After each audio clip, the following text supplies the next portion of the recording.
KBR Prime, podcast for curious mind.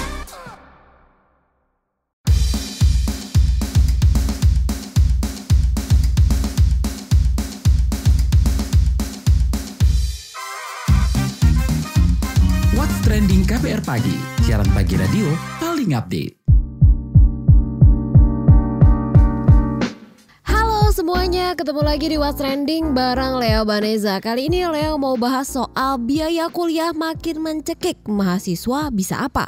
Nah, kenaikan biaya kuliah terjadi di sejumlah perguruan tinggi negeri di Indonesia. Sebut aja nih ya, Universitas Indonesia, Universitas Gadjah Mada, Universitas Jenderal Sudirman, Unsud, dan Institut Teknologi Bandung dan UIN Syarif Hidayatullah Jakarta. UI nih menetapkan 5 kelompok uang kuliah tunggal UKT bagi mahasiswa program sarjana S1 dan vokasi yang diterima melalui jalur seleksi nasional berdasarkan prestasi SNBP, seleksi nasional berdasarkan tes SNBT, dan seleksi mandiri pada 2024. Besar UKT-nya tuh ya bervariasi ya, mulai dari Rp500.000 dan paling mahal bisa sampai Rp20 juta. Nah, lain lagi nih di UGM. Besaran UKT tergantung dari program studi, misalkan program studi bisnis perjalanan wisata, bahasa Inggris, serta bahasa Jepang untuk komunikasi bisnis dan profesional sebesar Rp3 juta per semester. Di ITB, UKT program S1 reguler 2024 diusulkan mulai Rp500.000 sampai Rp12.500.000 per semester. Itu untuk semua studi Fakultas Matematika dan Ilmu Pengetahuan Alam (FMIPA). Nah, itu tuh beberapa angka UKT yang mungkin bisa jadi gambaran kalian gitu ya, supaya bisa kebayang nih betapa mahalnya biaya kuliah zaman now. Nah, tak ayal kenaikan biaya kuliah ini menimbulkan penolakan dan protes dari kalangan mahasiswa. Mahasiswa Universitas Islam UIN Syarif Hidayatullah Jakarta bahkan berencana melayangkan gugatan kepada pihak kampus ke Pengadilan Tata Usaha Negara (PT UN). Kalau di Unsud, protes mahasiswanya udah berbuah manis nih. Pasalnya, Unsud menetapkan aturan baru dengan membatalkan kenaikan biaya kuliah. Nah, apa nih komentarmu soal biaya kuliah yang makin mahal? Nah, kita juga punya komentar dari netizen nih.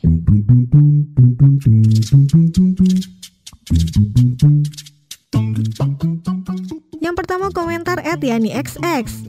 Sedihnya info kayak gini seliweran tiap hari di TL. Biaya kuliah naik berlipat-lipat, lingkungan rusak akibat tambang ilegal, Pertalit mau dihapus, listrik mau naik, dan lain-lain. Kapan cita-cita negara yang adil dan makmur tercapai kalau realitanya kayak gini semua? Lanjut @bro_xx.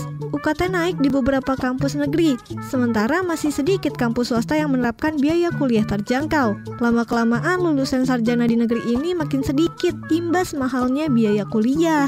@csxx. Biaya kuliah sekarang di mana-mana makin naik. @palaka_xx. Anggaran pendidikan naik, tapi biaya kuliah di PTN menjadi mahal. Jadi bingung. @supriyo_xx.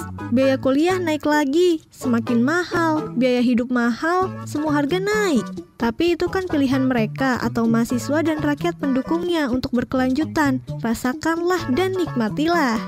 @obxx. Gaji dosen gak seberapa, tapi biaya kuliah naik terus. Naiknya buat apa? @kpdxx. Ngeluh banget lagi banyak pengeluaran buat kuliah, malah ditambah biaya kos ikutan naik. Semoga makin banyak rezeki dah we sekeluarga. @safiraxx. Baru tahu kalau uang kuliah tunggal yang tiap semester naik. Kasian ya para adik-adik yang harus kejar pendidikan tinggi tapi berat di biaya. GWSD Indonesiaku. Yang terakhir @brutusxx. Pemiskinan rakyat dilakukan dari segala penjuru kehidupan. Pajak, harga beras, BBM, gas, listrik, biaya kuliah, semua naik. Lapangan kerja nggak ada. Setelah miskin, selanjutnya bodoh dan membela yang telah memiskinkannya.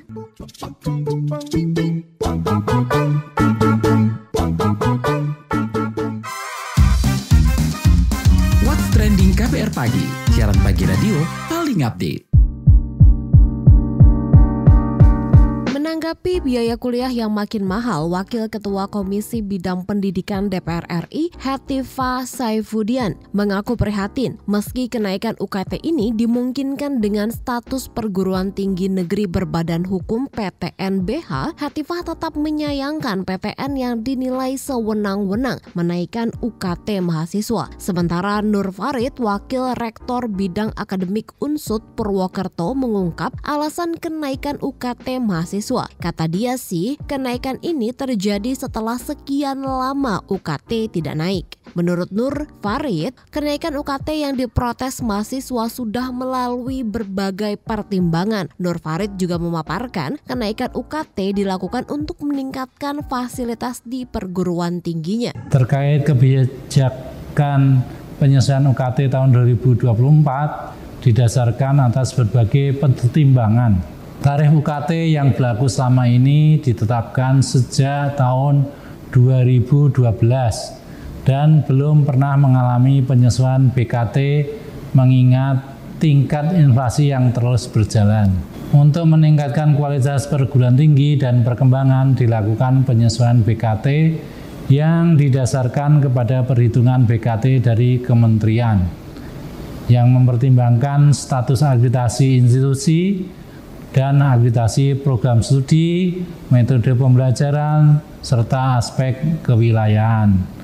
Penerapan UKT dilakukan secara berjenjang mulai level 1 sebesarannya Rp500.000, level 2 Rp1.000.000 ini untuk semua program studi, sampai dengan level 8 penentuan besaran UKT ditentukan oleh pendapatan orang tua atau wali dan jumlah tanggungan keluarga. Soal mahalnya biaya kuliah di perguruan tinggi ini, mahasiswa Universitas Indonesia UI, Dinda, mengaku dia dan teman-temannya tidak hanya duduk diam. Mereka mengajukan penurunan UKT sebab memberatkan mahasiswa. Kita simak perbincangan reporter KBR Nadia Julianti bareng mahasiswa UI, Dinda. Oke Dinda, mungkin yang pertama boleh diceritain gak sih soal kenaikan biaya kuliah yang kamu alamin gitu? Apa aja sih biaya yang naik dan kisaran berapa gitu naiknya? Oke deh, sebelumnya mungkin aku perkenalan dulu kali ya. Sebelumnya kenalin aku Dinda, aku salah satu mahasiswa yang saat ini sedang mengenyam pendidikan di Universitas Indonesia atau UI. Oh iya, sebelumnya aku juga mahasiswa dari Rumpun Sosum.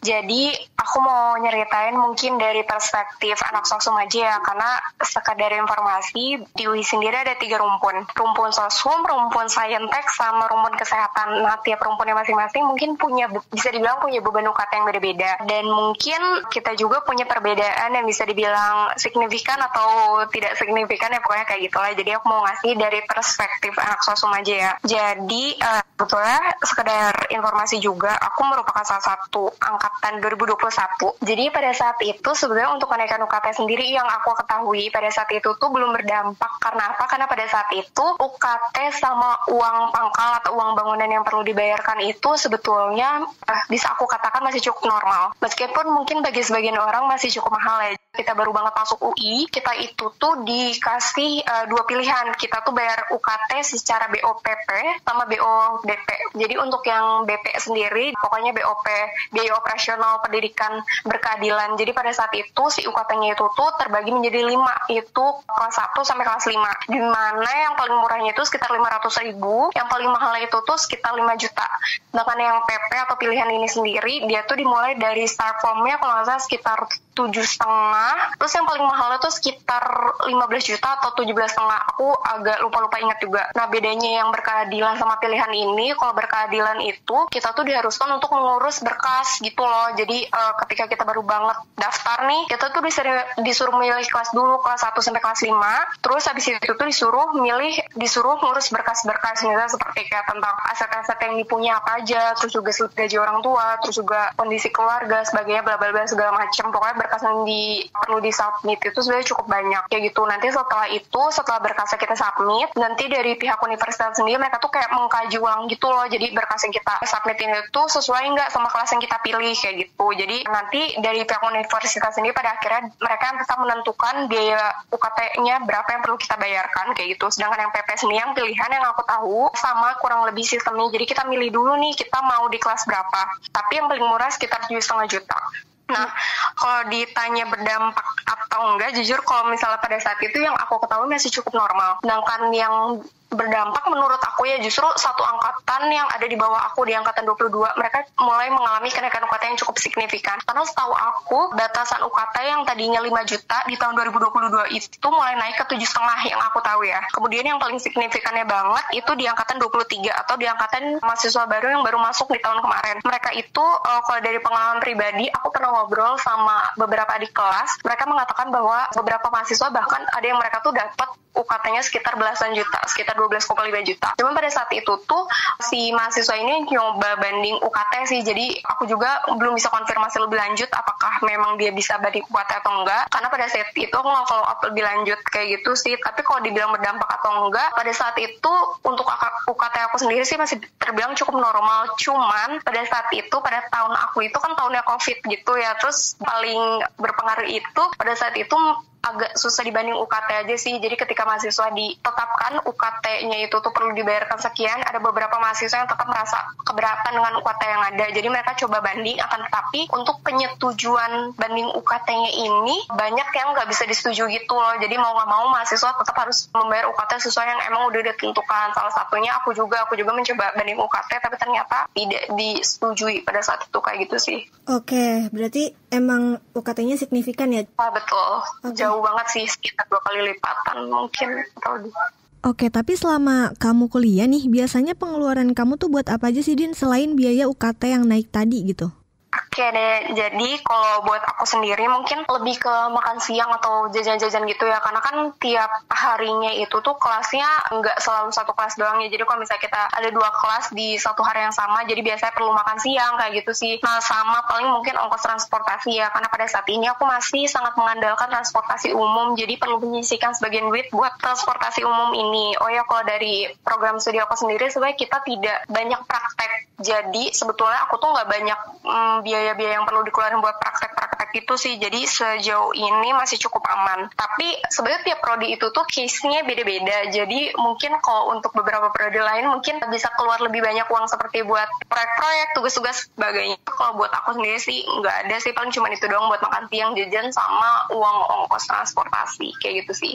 Nah kan biaya sehari-harinya tuh udah cukup besar ya, terus ada kenaikan biaya kuliah pula nih. Itu buat kamu tuh memberatkan gak sih, Din? Dampaknya ke kamu atau ke orang tua tuh seperti apa? Pada saat ini alhamdulillah masih bisa terbayarkan sejauh ini. Cuma mungkin kalau misalnya memang di waktu-waktu tertentu mengalami adanya kesulitan biaya, biasanya sih sebenarnya ditawarkan opsinya itu paling kayak dicicil gitu. Jadi kita UKT yang tetap dibayarkan itu tetap pada angka yang sama kan, tetapi ditawarkan biaya cicil biasanya selama 3 bulan. Di bulan pertama tuh sekitar kalau nggak salah 50%, dan selanjutnya 30%, dan selanjutnya lagi 20%. Jadi dari pihak universitas sendiri mereka agak susah nih untuk menentukan bahwa oh ya kamu bisa mengalami penurunan UKT di semester tertentu kayak gitu sih. Jadi paling cuma bisa banding UKT doang. Terus sebenarnya kalau dampak ke diri sendiri lebih hemat aja sih, karena kan pasti namanya uang bulanannya yang didapat juga kan terbatas ya tiap bulannya. Jadi harus lebih pinter-pinter buat manage duit, terus juga sama berusaha buat nyari-nyari uang tambahan sih, kayak misalnya dari magang kayak gitu sih. Sebenarnya kalau teman-teman kampus lain gitu, Din, ada nggak sih tanggapan atau sempat diobrolin nggak sih soal kenaikan UKT ini? Mungkin boleh diceritain, Din. Aku punya salah satu teman juga yang emang dari Rumet Sayantek. Mereka itu tuh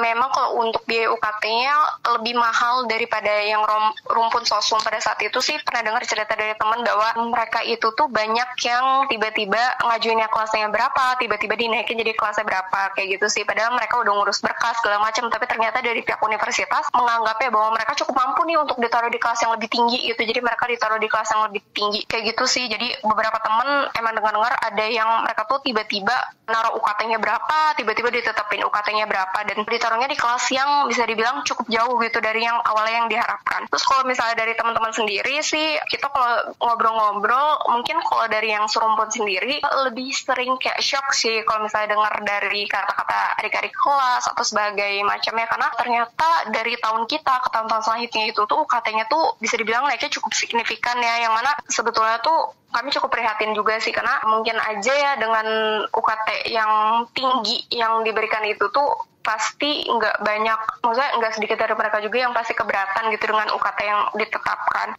Dari UI sendiri yang aku tahu ya banyak beasiswa yang sudah ditawarkan, cuman kalau yang aku kulik lebih dalam lagi sebenarnya beasiswa tuh kan besaran nilai yang diberikannya tuh beda-beda ya. Terus dengan adanya UKT yang sekarang misalnya yang belasan juta, nggak semua beasiswa itu tuh bisa nge-cover biaya UKT-nya gitu. Jadi kadang sekarang kayak ngeliatnya cukup prihatin juga gitu, UKT-nya gede tapi sekalipun ikut beasiswa ternyata nggak ke-cover juga kayak gitu sih. Jadi mahasiswa sekarang bisa dibilang kayak banyak yang cukup bingung juga gimana bayar UKT, apalagi kan UKT dibayarnya tiap semester ya, kayak gitu sih. Oke, baik. Kalau dari teman-teman mahasiswa sendiri ada nggak sih Din yang ngomong ke pihak kampus atau menyuarakan soal kenaikan biaya kuliah ini gitu?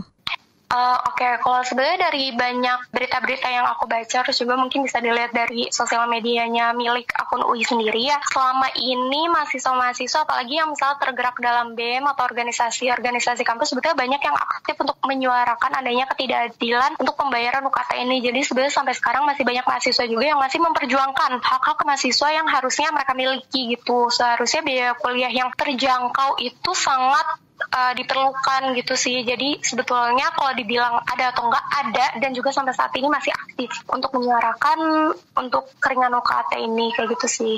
Oke, kalau harapan Dinda dan teman-teman sebagai mahasiswa apa nih mungkin buat pemerintahan baru gitu, mungkin misalnya memurahkan biaya pendidikan atau gimana? Tentu ya kalau misalnya bisa biaya pendidikan lebih murah, karena menurut aku pribadi tentu pendidikan itu sangat-sangat penting ya. Jadi kalau kita lihat sekarang juga kan gak banyak orang yang dapat kesempatan ya untuk mengenyam pendidikan lebih lanjut seperti berkuliah kayak gitu. Jadi dengan adanya kenaikan biaya pendidikan ini pasti ngebuat para calon orang-orang yang ingin jadi sarjana ini bisa saja mereka urung gitu niatnya untuk melanjutkan kuliah, karena kan mereka tuh gak harus yang bisa masuk ke universitas impian doang kan, tapi mereka juga harus mampu untuk membayarkan biaya pendidikan yang emang harus dibayarkan gitu. Jadi aku sangat berharap sih dengan adanya mungkin pemerintahan baru yang selanjutnya bisa memurahkan biaya pendidikan, jadi sehingga mereka-mereka yang emang mau masuk kuliah itu tidak hanya bisa mengejar universitas yang mereka impikan saja, tapi kalau bisa juga dengan biaya pendidikan yang tentunya terjangkau sih. Terus juga aku berharap semakin banyak orang yang termotivasi untuk kuliah, karena kan kita nggak menutup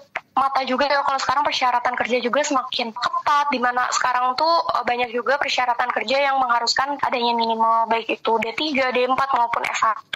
Terus juga aku sih sebenarnya percaya kita bisa belajar dari mana aja, cuman aku juga paham banget nggak semua orang juga bisa belajar secara otodidak. Jadi menurut aku kayak pendidikan lebih lanjut itu tuh sangat diperlukan, karena dengan kuliah tuh bisa ngasah pola pikir seseorang sih. Terus juga lebih banyak nilai positif yang bisa diambil gitu dari berkuliah. Jadi ya kalau bisa sih lebih murah sih, jadi orang-orang makin punya motivasi untuk bisa lanjut ke dunia kuliah kayak gitu sih. What's Trending KBR Pagi, siaran pagi radio paling update. 29 April 2024, KBR Media genap berusia 25 tahun.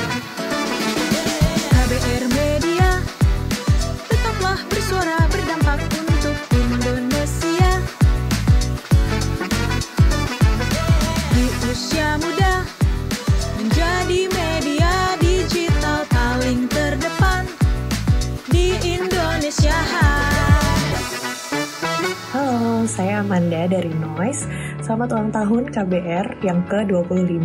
Terima kasih untuk kolaborasinya selama ini dengan Noise, di mana kita sama-sama punya semangat yang besar nih untuk menumbuhkan industri konten audio, khususnya podcast.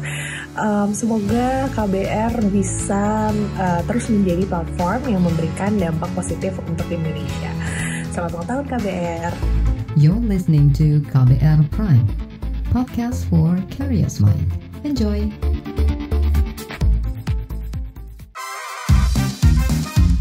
What's Trending KBR Pagi, siaran pagi radio paling update.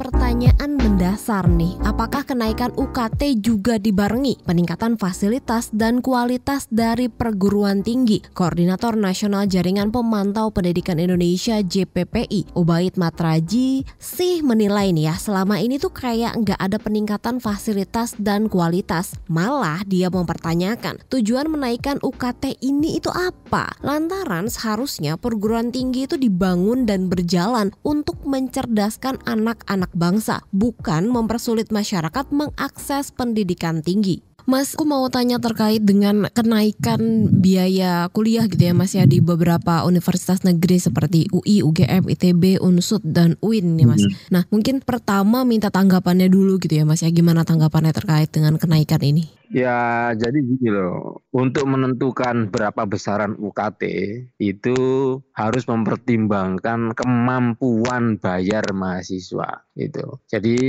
nggak boleh itu ya dilarang menentukan UKT berdasarkan apa yang diinginkan oleh kampus gitu. Karena tujuan UKT itu apa? Tujuannya kan untuk bagaimana mahasiswa itu bisa bayar. Maka dibikin UKT 1, UKT 2, UKT 3 itu. Kenapa nggak semua mahasiswa disamain aja bayarnya sekian kan gitu? Nggak gitu kan. Jadi itu dibikin untuk menyesuaikan kemampuan bayar mahasiswa gitu.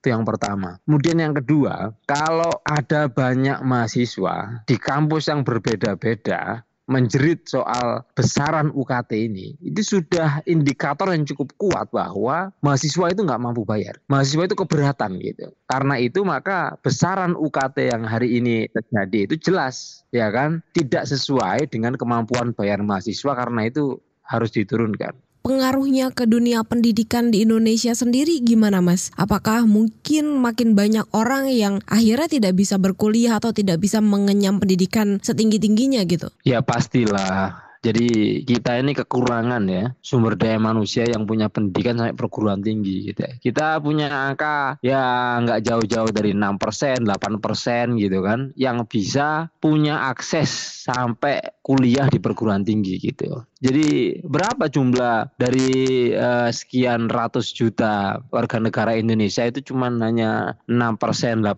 yang bisa berkuliah di perguruan tinggi gitu. Nah, Mas, kalau misalnya kita melihat biaya pendidikan atau biaya berkuliah di Indonesia dibandingkan di luar negeri, masih tergolong mahal atau seperti apa, Mas? Ya, di Indonesia masih tergolong mahal lah kan. Jadi di beberapa kampus-kampus yang lain itu kan memang beda-beda ya. Beda-beda. Sebenarnya pendidikan di negara-negara lain itu seperti apa gitu ya. Khususnya di pendidikan tinggi gitu. Nah kan kita punya Undang-Undang Dasar 45 ya. Semangat untuk mencerdaskan kehidupan bangsa. Semangat untuk memanusiakan manusia ya kan. Pemberdayaan masyarakat, ada Tridharma perguruan tinggi, itu kan bagian dari filosofi pendidikan yang ada di Indonesia gitu ya. Sehingga peran dari pemerintah itu sangat dibutuhkan gitu. Sementara di daerah-daerah lain, di negara-negara lain juga punya kebijakan yang beda-beda. Ada negara yang sudah mampu menggratiskan sampai perguruan tinggi juga ada gitu. Jadi memandang bahwa yang namanya pendidikan mulai dasar sampai perguruan tinggi itu adalah public good yang menjadi tanggung jawab negara pembiayaannya. Maka pembiayaan untuk seluruh jenjang sampai perguruan tinggi itu dibiayai oleh negara. Ada yang menggratiskan seperti itu. Tetapi juga ada juga negara-negara yang memandang bahwa pendidikan itu bagian dari bisnis gitu kan. Maka yang terjadi adalah model-model privatisasi yang menghilangkan peran negara ya kan. Jadi tergantung orientasi negara atau pemerintah itu memandang pendidikan tinggi seperti apa lah. Di Indonesia ini kan pendidikan tinggi sudah jelas. Ini bagian dari public good gitu kan. Pendidikan ini bagian dari basic human right dan pemerintah punya peran yang cukup besar gitu. Nah dalam konteks perguruan tinggi maka subsidi ya yang diberikan oleh pemerintah terhadap perguruan tinggi ini sangat penting dan diharapkan oleh mahasiswa gitu. Jangan seperti hari ini, meskipun keterima di perguruan tinggi negeri itu tidak menjadi sebuah kebanggaan gitu kan. Karena lebih mahal dari perguruan tinggi swasta, lalu kepastian untuk bisa sampai lolos juga nggak ada jaminan karena UKT-nya sangat mahal gitu loh. Berbeda dengan dahulu, masuk perguruan tinggi negeri itu sebuah kebanggaan karena bisa lanjut kuliah tapi dengan biaya yang murah gitu. Mas, tapi kalau terkait dengan penentuan gitu ya biaya kuliah, harusnya indeks atau hal-hal apa aja yang perlu dipertimbangkan idealnya? Jadi saat ini mahasiswa mendaftar itu kan datanya jelas itu, mulai dari administrasi kependudukan sampai dengan ekonomi ya. Misalnya harus melampirkan bayaran listrik, ada foto rumah dan seterusnya ya kan. Itu udah bisa dibaca itu. Ekonomi mahasiswa, by name itu udah bisa dibaca gitu. Tapi pertanyaannya adalah kenapa ketika pengumuman UKT itu banyak yang menjerit ya? Ya berarti kan data yang dibaca dengan data yang disimpulkan untuk menjadi sebuah kesimpulan lalu diumumkan itu kan tidak diverifikasi dan tidak ada juga upaya validasi dari kampus kan gitu. Menurut saya jangan hanya pihak kampus lah, karena kalau pihak kampus itu kan banyak terjadi abuse yang bisa dilakukan oleh kampus atas nama kepentingan kampus sendiri gitu, tanpa mempertimbangkan keterjangkauan mahasiswa, tanpa mempertimbangkan apakah ini termasuk golongan yang mahal atau justru sangat mudah untuk dijangkau. Itu kan kalau nggak ada pihak-pihak lain di luar kampus, itu yang terjadi ya kampus bisa semena-mena menentukan besaran UKT itu seperti hari ini. Mas, beberapa waktu lalu kan di Unsud itu kan UKT-nya kan naik gitu ya, tapi diprotes dan akhirnya dikembalikan lagi ke UKT yang lama gitu karena pihak dari mahasiswanya tidak menerima karena terlalu mahal dianggapnya. Nah, kalau melihat kasus-kasus protes dan tidak diterimanya kenaikan oleh mahasiswa ini, sebenarnya urgensi untuk menaikkan biaya pendidikan itu apa sih, Mas? Jadi kan jelas ya, perguruan tinggi negeri hari ini itu kan bentuknya adalah PTNBH. Jadi PTNBH itu kampus wajib membiayai dirinya sendiri gitu. Nah kalau kampus tuh nggak punya badan usaha, kampus tuh nggak ada pemasukan, terus biayanya dari mana? Ya akhirnya menaikkan UKT ya kan untuk menunjang pembiayaan. Karena begitu ada kebijakan Merdeka Belajar soal mendorong PTN menjadi PTNBH, itu negara mengurangi ya peran pembiayaan, negara mengurangi subsidi untuk perguruan tinggi negeri berbadan hukum gitu. Nah terus operasional PTNBH dari mana? Ya udah, nggak ada jalan lain kecuali menaikkan UKT gitu. Karena itu menjadi sangat penting ya kebijakan PTNBH ini dievaluasi gitu. Tujuannya apa gitu? Kalau tujuannya untuk megah-megahan kampus, menurunkan tingkat akses anak Indonesia untuk bisa kuliah, ya silakan lanjutkan gitu. Tapi kalau tujuannya adalah untuk peningkatan kualitas, peningkatan akses, bagaimana mahasiswa yang selama ini nggak bisa kuliah bisa jadi kuliah, ya harusnya di stop itu PTNBH. Karena madorotnya ya, dampak negatifnya kepada mahasiswa itu sangat banyak ya. Banyak yang menjadi putus sekolah, banyak yang nggak bisa lanjut kuliah, bahkan mendaftar pun sudah diumumkan lalu ngelihat UKT-nya mundur dia gitu. Nah, kenapa kemudian ada mahasiswa yang protes gitu ya? Jadi mahasiswa protes itu sudah aksi yang benar karena dia adalah memperjuangkan haknya gitu ya. Jadi hak untuk mendapatkan layanan pendidikan itu hak yang melekat pada seluruh warga negara Indonesia gitu. Dan di Undang-Undang Perguruan Tinggi juga sudah jelas gitu ya, bahwa UKT itu harus ditentukan berdasarkan kemampuan bayar mahasiswa gitu. Jadi kalau mahasiswa nggak mampu bayar, itu hak dia untuk protes dan tidak ada alasan yang membenarkan kampus tidak mengabulkan permintaan mahasiswa. Karena dalam Undang-Undang Nomor 12 Tahun 2012 itu pasalnya sudah jelas bunyinya itu ya, penentuan UKT itu harus mempertimbangkan kemampuan bayar mahasiswa gitu. Jadi kalau ada mahasiswa protes itu harus teruskan protes karena Anda di pihak yang benar gitu kan. Dan ketika kampus menolak protes itu bisa dipastikan kampus telah menyalahi ya aturan Undang-Undang 12 tahun 2012. Mas, tapi kalau misalnya melihat soal mutu dan kualitasnya gitu, kenaikan UKT ini diimbangi dengan peningkatan kualitas tadi nggak? Nggak ada ya. Nggak ada peningkatan mutu dan kualitas ya. Karena tidak ada juga informasi dari kampus naik ini buat apa, nggak ada gitu kan. Nggak ada. Jadi nggak ada relevansi dan nggak ada keterkaitan gitu. Oke, nah Mas, ini kan sebenarnya bukan permasalahan baru gitu ya yang dirasakan mahasiswa terkait dengan biaya kuliah yang mahal. Nah terakhir mungkin catatan dan rekomendasinya gitu Mas, seperti apa? Jadi karena ini terjadi di banyak kampus, ya kan? Ini pasti bukan kesalahan kampus itu gitu. Jadi ini pasti ada kesalahan kebijakan atau di level sistem yang kemudian sistem itu menciptakan kampus-kampus negeri itu menjadi mahal gitu kan. Karena itu kebijakan Merdeka Belajar yang mendorong kampus-kampus menjadi PTNBH itu harus dievaluasi gitu. Kalau selama ini jelas bahwa dampak negatifnya itu banyak, maka hentikan gitu. Kalau itu malah menghambat anak-anak Indonesia untuk melanjutkan perguruan tinggi, mereka nggak bisa akses, mereka terhalang akses ke perguruan tinggi.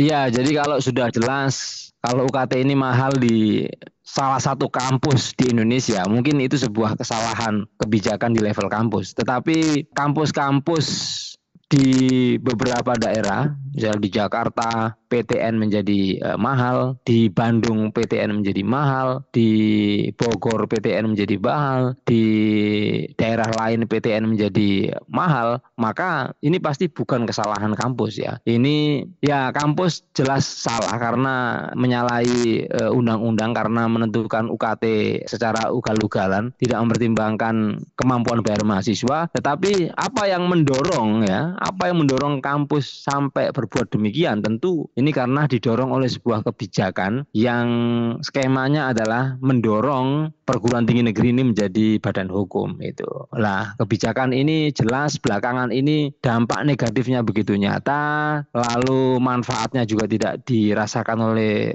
masyarakat gitu kan, justru menghalangi masyarakat untuk mendapatkan akses yang lebih luas untuk ke perguruan tinggi. Maka kebijakan Merdeka Belajar tentang PTNBH ini harus dievaluasi gitu ya. Begitu pula dengan Undang-Undang 12 tahun 2012 yang melegitimasi PTNBH ini juga penting juga untuk direvisi.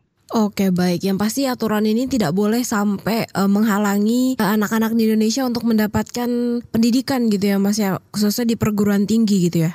Ya, dan yang terakhir saya pikir pemerintah juga dalam lain hal, misalnya ada kebijakan soal KIP kuliah, itu menurut saya kebijakan yang bagus dan cukup membantu mahasiswa ya. Cuman yang bermasalah adalah implementasinya itu. Ya kan, kemarin juga rame ada banyak mahasiswa yang dapat ternyata anaknya orang kaya. Dan itu kemarin juga viral, ada banyak kan penerima beasiswa KIP kuliah itu justru malah tidak tepat sasaran. Jadi hal-hal yang sifatnya baik penting untuk dilanjutkan, tetapi yang buruk itu ya tetap harus dikoreksi, harus di stop ya gitu, jangan lagi diteruskan. Karena itu KIP kuliah penting untuk dilakukan audit ya, kemudian prosesnya verifikasi, kemudian validasi sampai pengumuman itu penting juga untuk dibuat sistem yang lebih transparan dan akuntabel yang juga partisipatif, sehingga semua bantuan pemerintah yang tujuannya baik itu tepat sasaran. Oke, baik Mas Ubaid, terima kasih banyak ya Mas ya atas waktunya. Oke.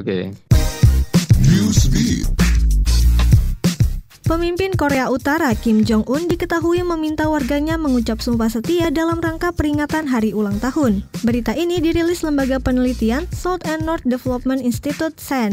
Mereka juga merilis foto-foto pengambilan sumpah setiap warga Korea Utara. Melansir Reuters, pengambilan sumpah diperkirakan terjadi sekitar 8 Januari lalu, bertepatan ulang tahun ke-40 Kim Jong-un. Anggota Agentur Barat Program 38 North Rachel Minyong Lee menganggap pengambilan sumpah ini bukan hal baru dan terjadi setiap tahunnya. Ini juga salah satu upaya Korea Utara lebih menancapkan kekuasaan Kim Jong-un.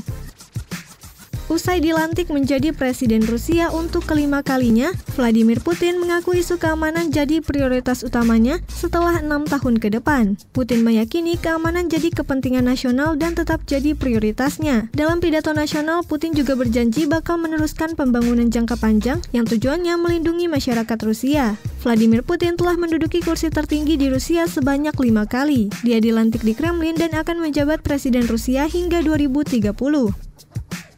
Seorang influencer ditembak mati oleh sekelompok orang saat tengah menyantap makan siang di Ekuador. Penembakan terjadi setelah sang influencer Landy Paraga mengunggah postingan yang mencantumkan lokasi dia berlibur di media sosial. Pihak polisi menduga influencer tersebut sudah dilacak lokasinya oleh penyerang. Polisi juga menduga penyerang merupakan pengikut akun media sosial sang influencer. Landy Paraga adalah ex-Miss Ekuador 2022. Dia dikenal memiliki berbagai kontroversi di kehidupannya. Penembakan ini juga terjadi usai dirinya masuk ke jajaran nama yang diselidiki polisi terkait kasus korupsi. Paraga diduga membantu pencucian uang, namun sampai saat ini pihak kepolisian masih menyelidiki penyebab kematian influencer di media sosial tersebut. Di akhir perjumpaan kita, saya mau ajak Anda menyimak rangkuman berita daerah pilihan dalam WhatsApp Indonesia berikut ini.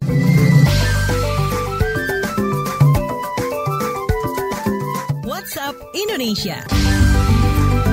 WhatsApp Indonesia hari ini, Presiden Joko Widodo menekankan pentingnya transformasi Indonesia dari konsumen menjadi produsen dalam industri teknologi global. Salah satu yang dilakukan Jokowi adalah meresmikan Indonesia Digital Test House atau IDTH di Balai Besar Pengujian Perangkat Telekomunikasi BBPPT Kota Depok, Provinsi Jawa Barat. Kata Jokowi, peresmian Digital Test House menjadi langkah maju dalam upaya nasional meningkatkan kapasitas lokal untuk pengembangan teknologi. Di sisi lain, Presiden Jokowi mengungkap keprihatinan atas dominasi impor dalam penggunaan perangkat teknologi di Indonesia.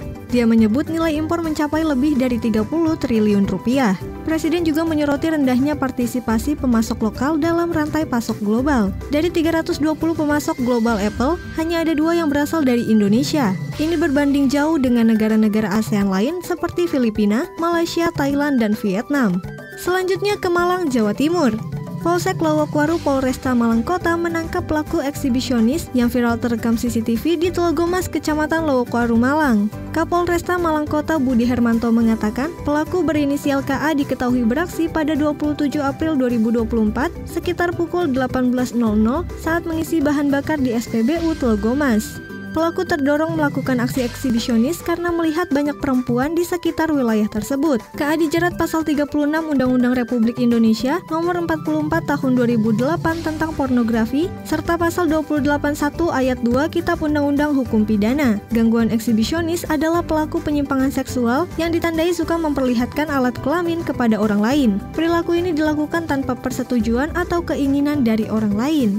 Terakhir, mampir Bitung, Sulawesi Utara. Pemerintah Kota Bitung memberikan bantuan kepada anak-anak terdampak erupsi Gunung Ruang berupa bantuan trauma healing. Wali Kota Bitung, Maurits Mantiri mengatakan, anak-anak di Kecamatan Tagulandang, Kabupaten Kepulauan Sitaro, Sulawesi Utara memerlukan bantuan trauma healing selain sembako, makanan cepat saji, pakaian, dan berbagai kebutuhan lainnya. Tak hanya datang dari pemerintah Bitung, masyarakat Bitung yang mengumpulkan bantuan pun telah didata dan didistribusikan. Akibat erupsi Gunung Ruang, banyak warga Kepulauan Sitaro yang mengungsi ke Kota Bitung. Pemkot Bitung kata dia proaktif membantu para pengungsi. Demikian WhatsApp Indonesia hari ini. Oke, terima kasih ya sudah mendengarkan podcast What's Trending. Jangan lupa terus dengarkan podcast What's Trending di aplikasi kbrprime.id atau di aplikasi podcast kesayangan kamu. Lea Boneza mau pamit dulu nih. Semoga kalian tetap sehat dan sukses selalu ya. Bye-bye.